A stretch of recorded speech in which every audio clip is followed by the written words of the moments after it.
Habari gani Mwanakeo TV, kama ni mara yako ya kwanza tafadhali subscribe na turn on notification. Karibu katika ulimwengu wa siasa. Jina langu ni Dionekeo TV. Makamu mwenyekiti wa chama cha demokrasia na maendeleo Chadema John Heche ametoa msimamo wa kusimama imara kuelekea ukombozi wa taifa, akibainisha kuwa njia pekee ya kurudisha mamlaka kwa wananchi ni kuing'oa dola kupitia kura za kidemokrasia. Akizungumza siku ya hapo jana tarehe 26 Aprili mwaka 2026 wakati wa uzinduzi wa tawi la Chadema eneo la Temboni au Msuguri jijini Dar es Salaam, Heche ameweka wazi kuwa yeye na viongozi wenzake wamekataa kata unyenyekevu wa kupiga magoti mbele ya watawala. Badala yake wamejielekeza katika kuijenga Chadema kama chombo cha ukombozi wa kijamii na kiuchumi. Nanukuu maneno ya Heche, anasema, sisi wengine tumekataa kupiga magoti mbele yao.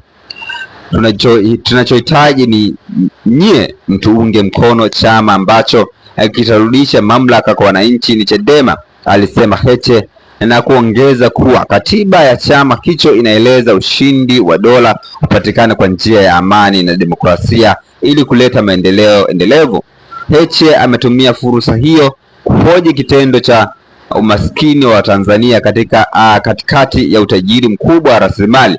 Alibainisha kuwa Tanzania ni nchi pekee duniani kwa kuwa na madini ya Tanzanite, ni ya 3 duniani kwa dhahabu na ya 3 Afrika kwa hifadhi ya gesi asilia, lakini bado hali ya maisha na ya raia ni duni.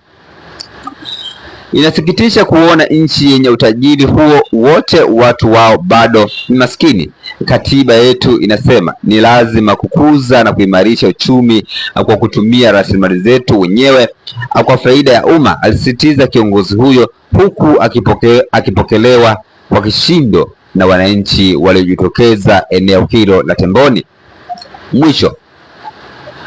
Mwisho wa hotuba yake, Heche ametoa wito kwa wananchi kujitokeza kwa wingi kujiunga na chama hicho na kuwa chama rasmi.